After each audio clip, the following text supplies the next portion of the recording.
책방에 기독교에 관한 책들이 3권이나 깔려졌고, 이 3권의 책들이 일간지에 4개의 일간지에 고루 실려졌습니다. 그만큼 이 시대의 기독교가 우리 사회에서 문제가 되고 있다는 의미이기도 합니다. 첫 번째 책은 빌 주커만이라는 분이 예전에 신없는 사회라는 책을 썼는데 이번에는 종교 없는 삶이라는 책을 냈고, 두 번째로는 이 청어람이라고 하는 이 신앙 집단 그룹에서 성문 밖으로 나간 그리스도인들이라는 책을 냈고, 세 번째는 소설인데 목양면 방화 사건 전말기 욥기 43장이라는 책이 나왔습니다. 이 책 3권 모두 다 오늘날 우리가 믿고 또 우리가 신뢰하는 기독교가 얼마나 허약하고 허접하고 어린아이 같은가 하는 이야기들을 합니다. 이 빌 주커만이라는 분은 무슨 이야기를 하는가 하면, 전화 받아주세요. 성령 씨지? 누구야?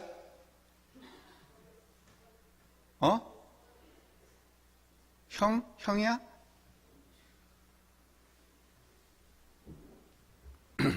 요새 왜 한 2주 안 나왔지, 성령 씨? 왜 2주 안 나왔어? 교회.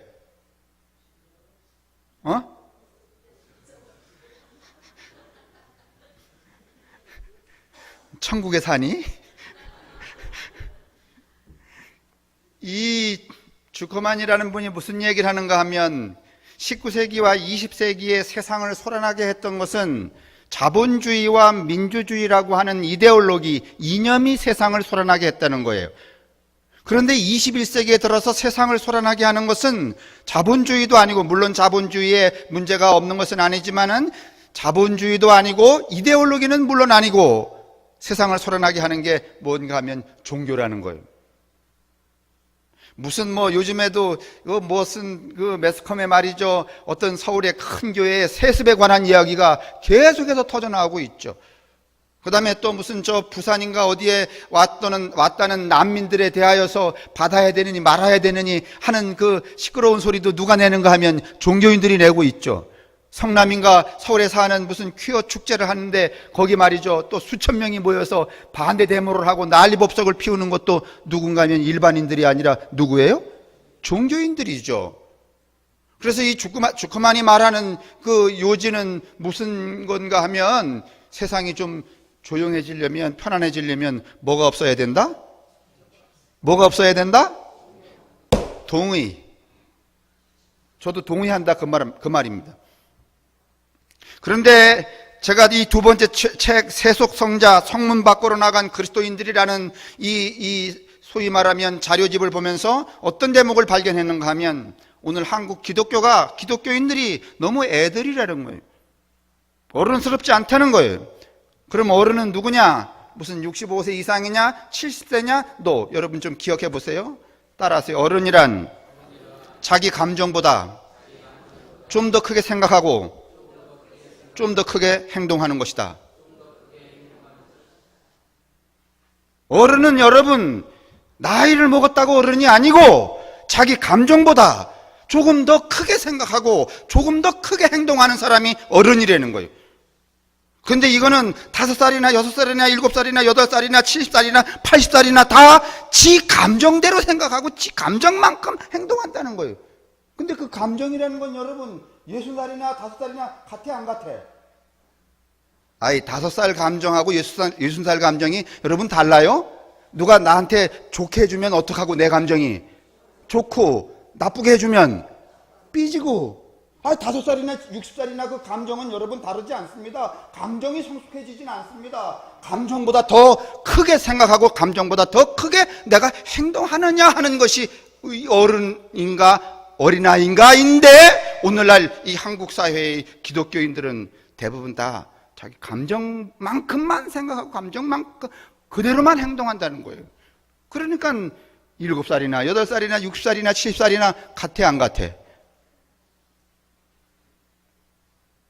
여러분, 이거를 오늘 우리가 이제 이해할 이 성서와 연관이 지면, 기독교와 연관 진다면, 여러분, 기독교인 중에 큰 믿음을 가진 사람은 어떤 사람인가 하면 자기가 알고 경험한 것보다 더 크게 생각하고 더 큰 관용성을 갖고 자기가 알고 경험한 것보다 더 크게 행동하려는 사람이 누구예요?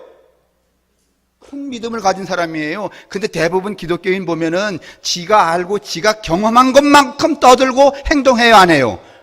그게 옳다고 말하는 거예요. 그렇기 때문에 뭔가 하면 어린아이 수준을 벗어나지 못한다는 거예요. 어때요, 여러분?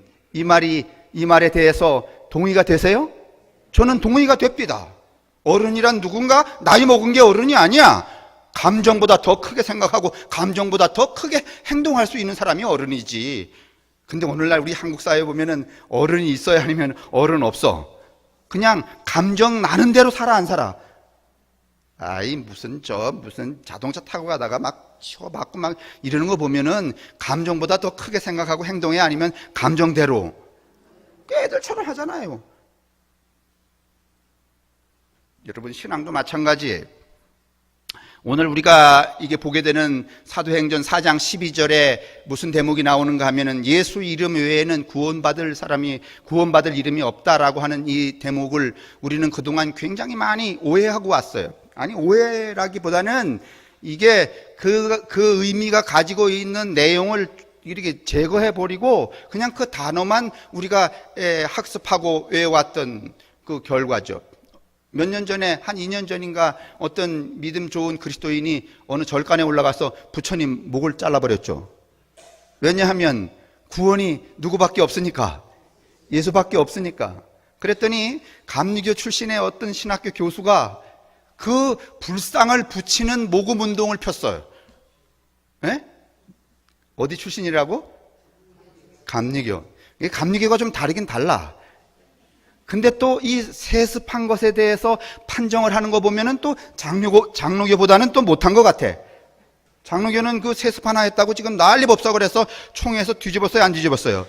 뒤집었죠. 근데 우리는 안 뒤집고 그냥 뻐젓이 그냥 다 대부분 세상에서 제일 많이 세습한 집단이 감리교야.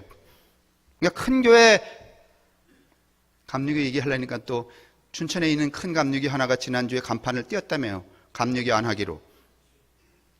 이제 망조가 들었어요, 이제. 우리도 간판을 뗄까 그랬었는데 우리는 그런 상황 때문에 떼는 게 아니라 그냥 자유로우려고 떼려고 그랬었는데 저런 현상이 벌어지니까 뗄래도 뗄 수가 없어. 왜냐하면 또 사람들이 그럴 거 아니야. 거기도 싸웠나? 이렇게.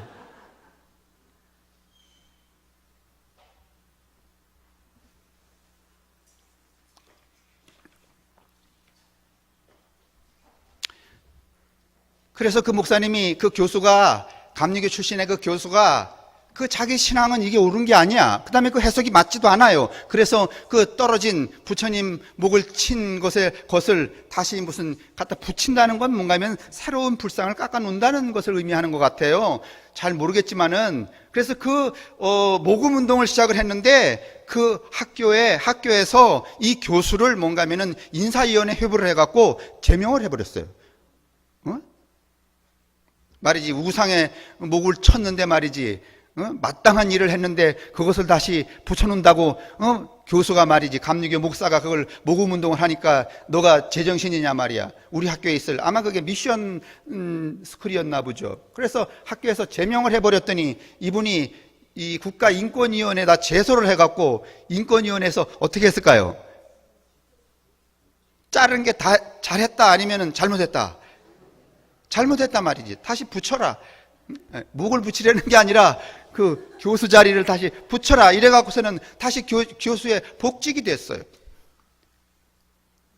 근데 뭐 여러분이 아시는 것처럼 뭐 그게 한두 번이 아니에요. 믿음 좋은 사람들은 다 무슨 뭐 장승도 쓰러뜨리죠. 장승도 우상숭배라고 해서 쓰러뜨리죠. 무슨 뭐 다 그런 일들을 빈번하게 이제 저지르게 되는데 그 근거가 뭔가 하면 사도행전 4장 12절입니다.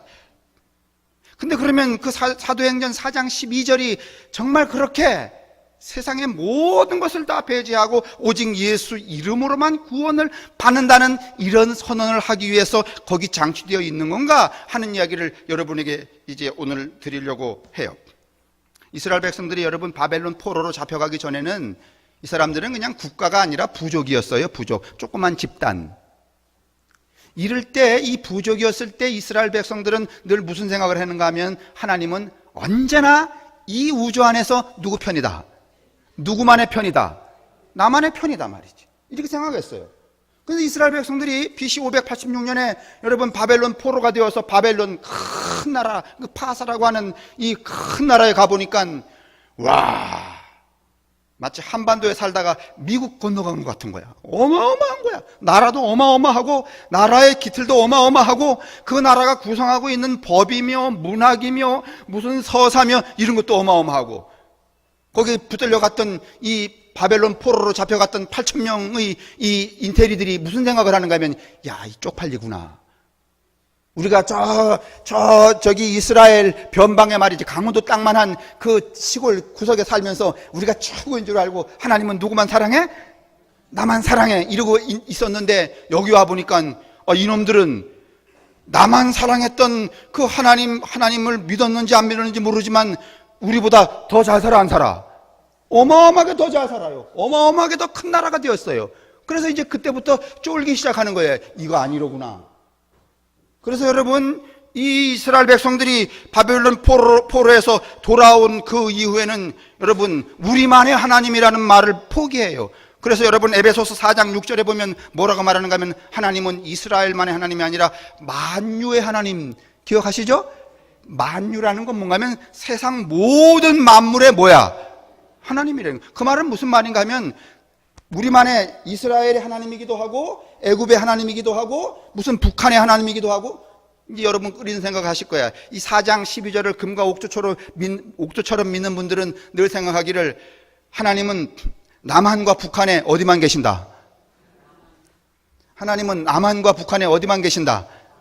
남한에만 계시고 북한에는 누가 계셔? 하나님 대신? 누가 계셔요? 아니, 그렇지 않을 거지. 여러분이 김정은이를 그러겠어요? 예전 같으면은요, 북한엔 누가 있는가 그러면 마귀가 있다 이러지. 그렇죠? 북한은 마귀가 지배하고 남한은 누가 지배하는 거야? 하나님이. 여러분, 이거는 여러분 부족이었을 때 하는 아주 이 쫀치랭이 생각인 거예요. 이스라엘 백성들이 여러분 바벨론 포로로 잡혀가 보니까 이게 아니야. 그래서 생각을 바꾸는 거야. 만유의 하나님. 요한복음 3장 16절은 어떻게, 17절은 어떻게 되어 있어요? 하나님이 나만 구원하신다는 거면 세상을 사랑하신다는 거야. 여러분 그거 믿으세요? 요한복음 3장 16절 믿으시냐고. 하나님이 세상을 사랑하사. 여러분 나만 사랑하는 게 아니야. 교회 안 나오는 저 김씨도 어떻게 하시는 거야? 사랑의 개념으로 할 게 아니란 말이죠. 이런 이해를 가져요. 물론 여러분 이 무슨 신명기라든가 레위기 이스라엘 백성들이 돌아와서 자기들의 그 국가 형태를 만들기 위해서 만들었던 그 법전의 신명기와 레위기에 또다시 무슨 이야기를 하는가 하면 하나님은 여전히 우리를 사랑하신다 하는 문장을 쓰긴 쓰지만은 그것은 뭔가 하면은 그냥 내국인용이지 그 가치 자체가 변한 게 아니었단 말이죠. 이스라엘, 그래서 제가 언젠가 말씀드렸잖아요. 여러분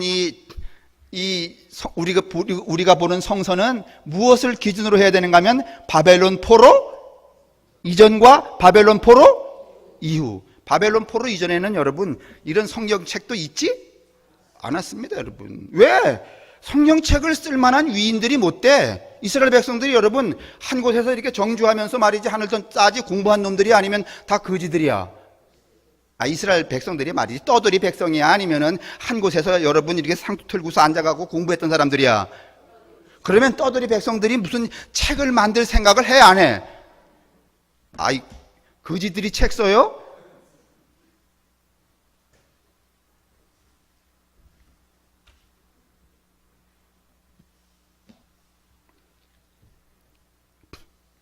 그런데 여러분 우리가 읽은 오늘 사도행전 4장 12절에 보면은 예수밖에는 구원이 없다 이렇게 말해요.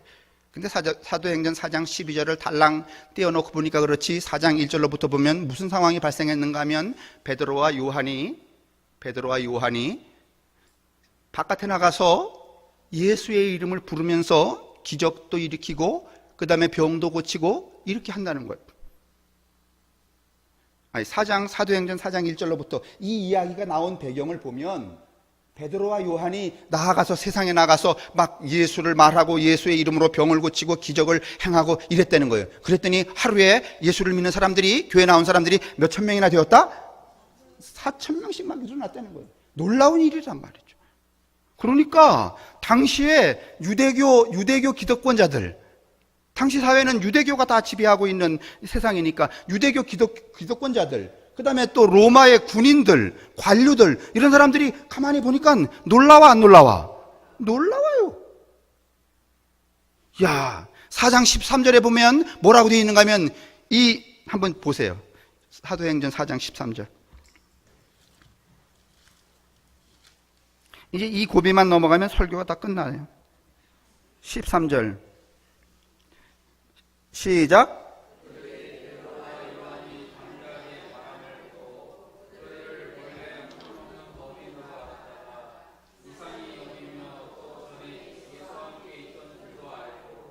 여러분, 왜 이 베드로와 요한이 여러분 그 설교하고 이적과 기사를 행하는 것을 보고 놀랬는가 하면은 기적과 이사가 그들에게만 나타나서 그런 게 아니고 당시에는 누구든지 여러분 이 기적과 이사 무슨 설교가 횡행했던 시절입니다.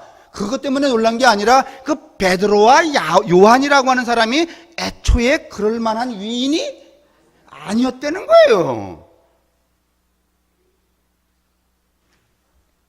요즘도 여러분 우리가 이게 상식적으로 인지하기에 무슨 허목사가 나가갖고 말이지 무슨 일을 하면은 그 양반은 그 일을 할 만해 이렇게 하지. 근데 그렇지 못하고 민경훈이도 아니지, 민목사님도 아니지. 우리 중에 누구? 우리 어머니가 나가셔갖고서 말이지 누구 이름을 불러서 하면서 아니지. 이거 지금 상황이 달라요. 당시에는요, 여러분, 귀신을 쫓아내거나 이적을 행할 때, 다른 사람이 할 때 예수 이름을 불렀어요? 아니면 그냥 지 이름으로 하는 거야? 자기 이름으로 했어요. 근데 이 베드로와 요한은 누구 이름을 부르면서 했다는 거야? 예수 이름을 부르면서 했다는 거야. 그게 놀라운 거야. 그러니까 우리 어머니가 나가서 막 기적과 이사를 행하고 말이지 설교를 막 하는데 4,000명, 5,000명이 막 교회로 몰려올 때 우리 어머니가 이름을 부르면 누구 이름을 부르는가 하면 태수 이름을 부를 수 있는 거야. 그러면 놀라 안 놀라? 아니, 당시에 이 베드로와 요한 말고 다른 사람들이 막 기적과 이적을 행할 때 예수 이름으로 했겠냐고, 아니면 이름 안 부르고 그냥 자기 능력으로 했겠냐고. 자기 능력으로 했죠. 근데 이 베드로와 요한은 누구 이름을 부르는 거야? 예수 이름을 부르는 거야. 근데 이 베드로와 요한의 위인이 훌륭한 위인이 아니면 찌질이야. 찌질이가 그것도 누구 이름을 부르면서? 그럼 예수는 어떤 분이야? 위대한 분이야? 아니면은 정치범으로다가 십자가에서 무력하게 죽은 아주 말라깽이야? 에? 당시에 이 사람들이, 놀라는 사람들이 생각하는 예수는요, 그럴 만한 이름이야? 아니면은 그렇지 못한 이름이야? 그렇지 못한 이름을 어떤 놈들이 부르면서, 그렇지 못한 놈들이 부르면서 놀라운 일을 하는 거야. 그러니까 여러분, 놀래 안 놀래? 그러니까 우리 어머니가 나가셔서 태수 이름을 부르면서 귀신을, 보통은 지금 우리 사회에서는 누구 이름을 불러야 귀신이 물러가? 그렇지, 최영 장군이라든지 예수 이름이라든지 이순신이라든지 이런 이름을 불러야 귀신이 물러가지. 근데 우리 어머니가 누구 이름을 불러? 태수 이름으로 명하노니, 그러면 다 놀랄까 안 놀랄까? 그래도 또 우리 어머니에게 태수는 훌륭한 사람이지만 당시대의 예수는 훌륭해요? 아니면은 정치범에다가 무력한 사람에다가 비난받는 사람에다가 뻥쟁이에다가 이런 사람이야? 그런 사람 이름을 부르면서 여러분 기적을 하니까 여러분 놀래 안 놀래? 그게 여러분 4장 1절로부터 11절까지의 배경이에요. 맞죠? 그런 다음에 12절이 쑥 등장하는 거야. 그럼 이제 보세요. 그 11절쯤에 무슨 대목이 나오는가 하면은 막 기적과 이사를 행하니까 누가 이야기를 하는가 하면은 여기 무슨 뭐 유대인의 관원, 그 다음에 무슨 그 제사장, 뭐 그 다음에 또 군인 관료 이런 사람들이 그 베드로와 요한을 잡아다가 옥에 가둔 다음에 문책을 했다는 거야. 야, 너들 말이야, 그 무식한 너들이 말이야, 그 가짜는 예수 이름을 부르면서 어떻게 그 일을 하느냐? 그랬더니 12절에 이 베드로와 요한이 뭐라고 말하는가 하면 예수 이름 외에는 구원받을 이름이 없다, 이렇게 했다는 거야.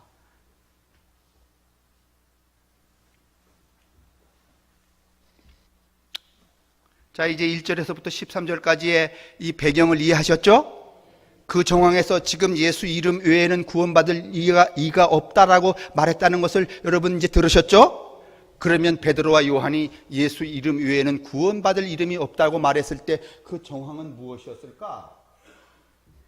무슨 이 베드로와 요한이 그들이 문책하는 그 문책을 듣고서는 예수 이름 외에는 구원받을 이름이 없다 이거 생각할 때 장승 생각하고 무슨 저 석가모니 생각하고 불상 생각하고 무슨 우상 숭배 생각하고 이런 거 생각하면서 멀리 내다보고 한 이야기일까? 아니면 당시 기득권자들 그들이 믿고 있는 그들의 가치에 비하여서 너희들이 비난하고 깔보고 멸시하고 아무것도 아니라고 여기는 그 예수 이름 외에는 구원이 없다고 우리는 확신한다, 이렇게 말한 걸까?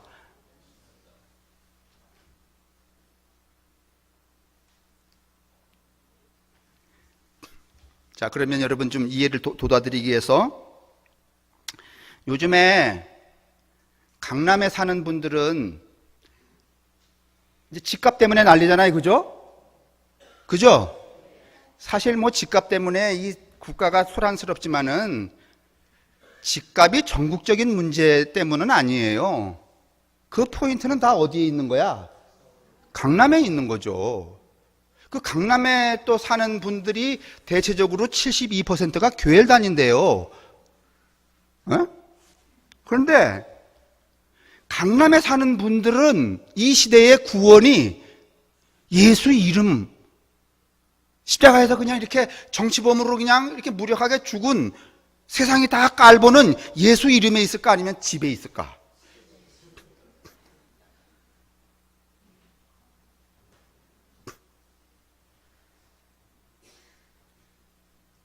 아니, 강남 사람 말고 오늘날 예수를 믿는 교회를 다니는 지금 여기 앉아있는 여러분과 저도 이 시대에 나를 구원하는 것은 예수 이름이라고. 그 예수 이름은 지금까지 우리가 교리적으로 믿었던 대단한 예수 이름이 아니고 어떤 예수 이름이야? 무력한 정치인, 정치범으로 그냥 죽어버린 무력한 예수 이름으로 구원을 받는다고 생각할까? 아니면 그래도 땅을 더 몇 평 사고 뭘 좀 통장을 좀 늘려야지 내가 구원을 받지, 이렇게 살아갈까? 솔직히 까놓고.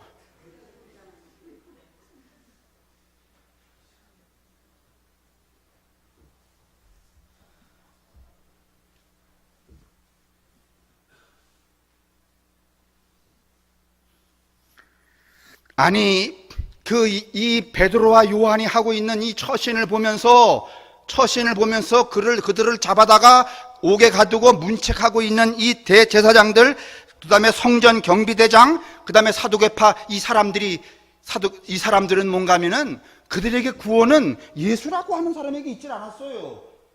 그들이 누리는 기득권이 그들의 구원의 방편이었죠. 맞아요? 그런데 오늘 그 사람들이 물었을 때에 이 베드로와 요한이 뭐라고 말하는가 하면, 우리는 구원이 그 강남에 살고 있는 사람들이 생각하는 집에 있지 않고. 여러분, 그래도 소용이 없다며. 요새 무슨 뭐 대출 말이지, 집 두 채 있는 사람이 세 채 살려고 대출 받게 하면 대출 못 받게 하지만은 지금 강남에 있는 분들은 어떻게 하고 있다고요? 대출 받아 집을 사는 게 아니라 그냥 집에서 이렇게 벽장 하나 뜯어갖고선 거기서 뭐 싸가지고 가서. 지금 우리가 은행이나 아니면 이 기업에 투자하지 않은 돈이 약 550조 정도 된다네요. 그걸 다 뭘로 들고 있는 거야? 10,000원짜리, 50,000원짜리. 그분들은 17억이고 20억이고 그냥 집안에서 이렇게 후루룩 꺼내가지고 와서 뭘 사는 거야? 그러면 그분들도 예수 이름으로 구원을 받는 걸까? 아니면 그분들은 5만 원으로 구원을 5만 원에 누가 계시죠? 그 신사임당으로 구원을 받는 걸까? 바로 그런 가치관을 갖고 살아가는 그 대상을 향하여서 베드로와 요한이 말하는 거예요. 우리는 집으로 구원받지 않는다. 땅으로 구원받지 않는다. 신사임당으로 구원받지 않는다. 우리의 구원은 누구 이름으로? 여러분, 얼마나 존엄스럽고 위대한 선언입니까, 이게?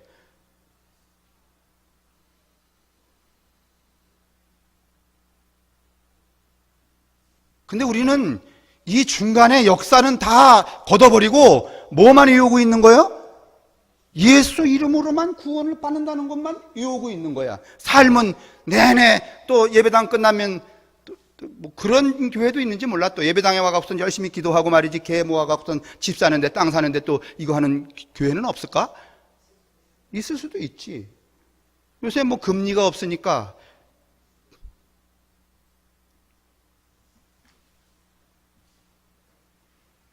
2000년이 지나서 다른 종교에는 구원이 없다는 말로 확장이 되어서 유포가 된 것이지 본래 의미는 그렇지 않았습니다. 그래서 해명을 하겠다는 것입니다. 유대교 지도자들과 로마 제국의 부와 권력에 기대어 살았던 사람들, 그리고 그런 선동에 넘어간 어리석은 대중들에게 한 말, 그 말이 뭔가 하면은 예수 이름 외에는 무엇이 없다?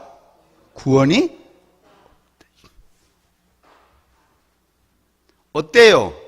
이래야 기독교가 되겠어요, 안 되겠어요?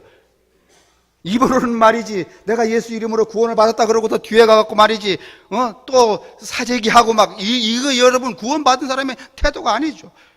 이거는 당시에 여러분 로마 권력자들이 살고 있는, 유대교의 여러분 기득권자들이 살고 있는 삶의 양식하고 다를 바가 하나도 없어요.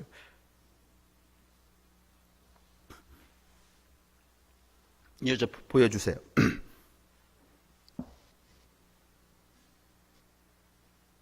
저도 이번 주에 나온 책이에요. 신의 대리인, 뭐라고 써있죠? 메슈바. 메슈바라는 게 뭔가 하면은 퇴보한 자, 타락한 자, 무슨 변절자 이런 뜻이에요. 여러분, 오늘날 이 시대의 목사가 저기 이제 부제가 이렇게 나왔어요. 신의 대리인이야 아니면 마귀의 대리인이야?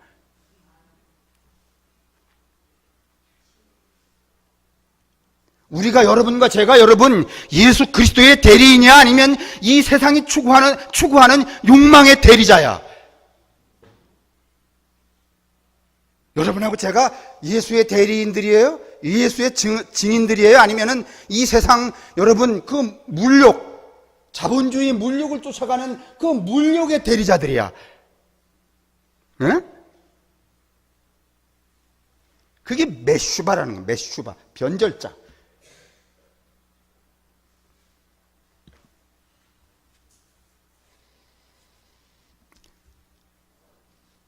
여러분이 읽지는 마세요. 읽어봤자 속만 상하고, 제가 한 이야기 중에 다 들어있는 거예요. 그러니 오늘 이제 이야기를 정리합시다. 주보 좀 펴주세요.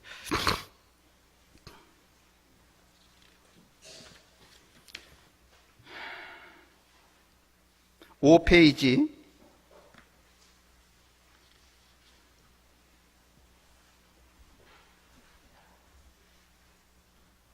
맨 밑에 단에 역사적으로, 여기서부터 읽겠어요. 시작.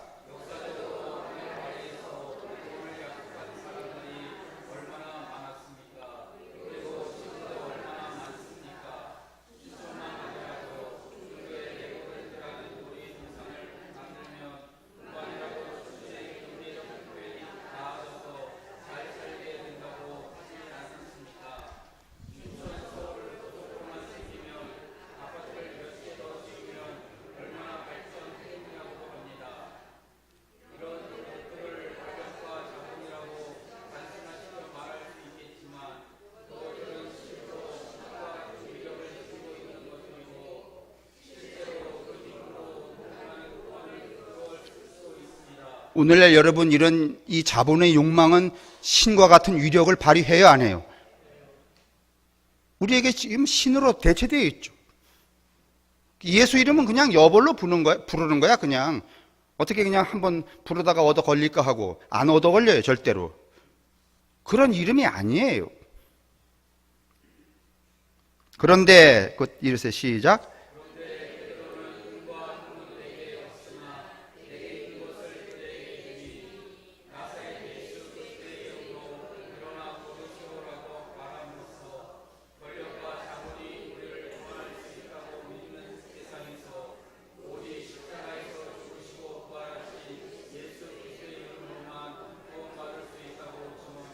이 말을 하려고 하는 거야. 그런 것들로 구원받을 수 없고 너희들이 가창 개혁이고 깔보는 누구로? 그 예수로 구원을 받는다 이 말을 하고 싶은 거죠. 근데 왜 우리는 앞에 건 떼어버리고 뒤에 것만 외우고 있냐 말이에요. 그리고 뒤에 가서는 또 딴짓하고. 그 다음에 우리가 의지하여 시작.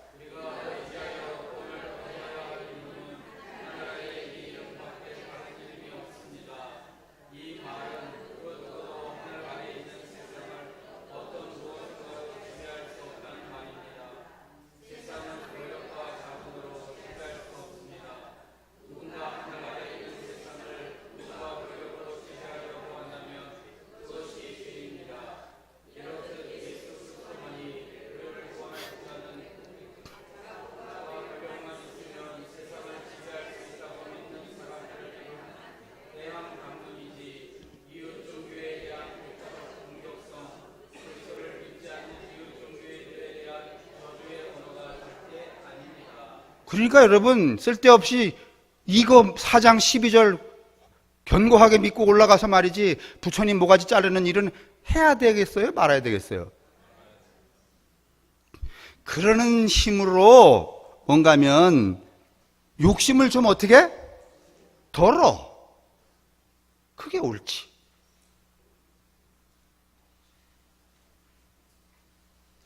이 말은 또 시작.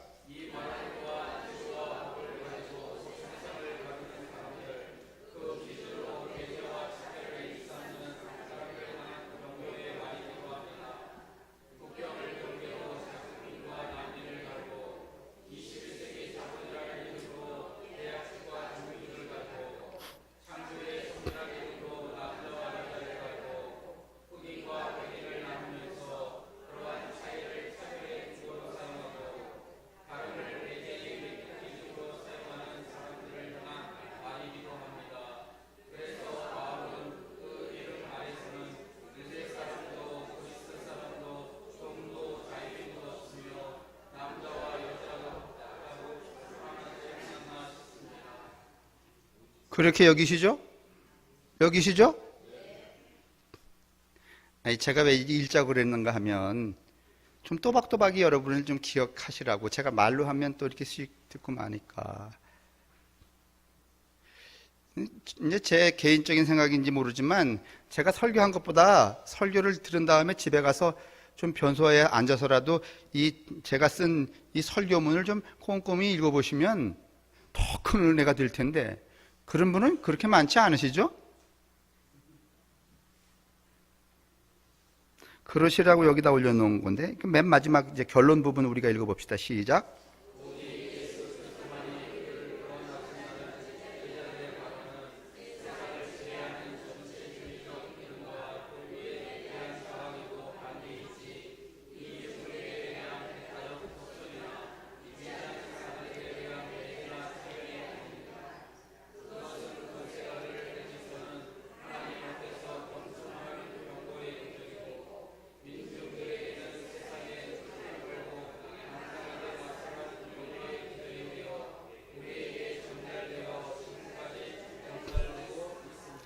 사는 게 좀 변변치 못해도 가진 게 좀 없어도 배운 게 신통치 않아서 세상으로 하여금 이렇게 쫄을 수밖에 없는 사람이라도 궁극적으로 인간을 구원하는 것은 저들이 가지고 있는 권력이나 자본이나 어떤 물질의 부유함이 아니고 오직 하나 예수 그리스도의 이름밖에 없다는 사실을 알고 가진 게 없어도, 조금은 궁핍해도, 조금은 못나도 세상에 어떻게 하지 말고? 이거 내 말이잖아. 뭐 하지 말고? 쫄지 말고. 기준으로 그게 뭐 있어요? 쫄지 말고 어떻게 살아라? 당당하게 살아라는 거예요. 구원은 네가 가지고 있는 거기에 있는 게 아니요, 내가 믿는, 네가 하찮게 여기는 어디에? 예수에게 있는 거요. 이렇게 하면서. 그러면 이런 당당함을 우리가 갖게 되면 그 좀 안 되는 거, 좀 없는 거, 좀 못난 거, 그것 때문에 여러분 동동거리며 살 이유가 없죠.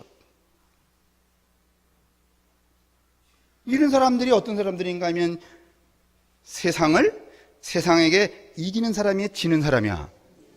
사랑하는 성도 여러분, 많이 가져야, 많이 배워야, 그 다음에 큰 벼슬을 해야 세상을 이길 수 있다면, 세상을 이기는 사람은 이 세상 중에 그렇게 많지 않아요. 왜? 정해져 있으니까. 그럼 다음 사람들은 다 세상에 지게요? 그렇지 않습니다. 세상을 이기는 법은 그런 게 아니에요. 예수님이 그래서 당신이 십자가에 달려 죽으신 다음에도 그 현장에서 뭐라고 말씀하시는가 하면, 내가 세상을 어떻게 했다? 이겼다. 나는 성암교회 교인들이 좀 이런 교인이었으면 좋겠어요. 어떤 교인인가 하면, 그게 우리를 구원하는 게 아니야. 좀 깔볼 줄 알아야지. 근데 우리는 누가 많이 가진 사람 앞에 벌써 갔으면은 쫄아 안 쫄아? 예? 쫄잖아요. 잘난 사람 앞에 가면 쫄아 안 쫄아? 쫄잖아요. 쫄 게 뭐 있어?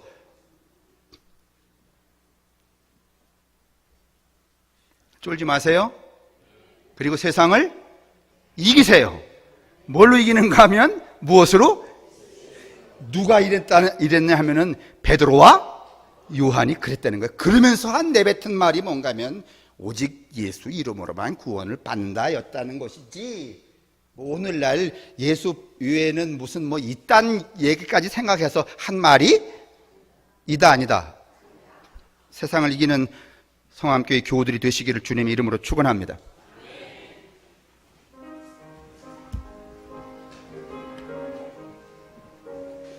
우리 모두를 세상을 이기는 사람들로 세우신 것을 감사합니다.